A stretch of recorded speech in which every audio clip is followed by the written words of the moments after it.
How to fix unknown part alert in iPhone settings.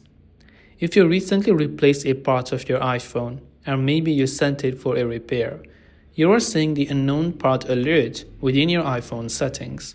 How do you remove it? Well, first of all, it is really nothing to worry about.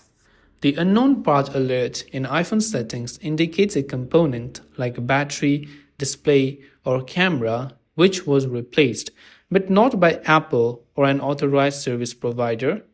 So if you did not repair your iPhone from an authorized Apple service center, you will most likely get this issue, or if the part is not really genuine. But if you're aware that you did not install a genuine part, then in that case, the notification will disappear after a few days.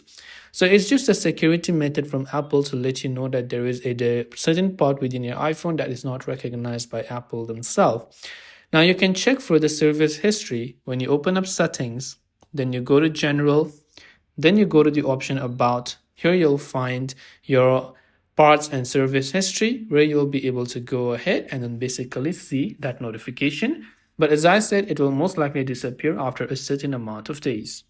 I hope the video helped you out, and if you have any questions, feel free to leave them down in the comments below. As always, thank you for watching till the very end of this tutorial, and see you soon in the next video.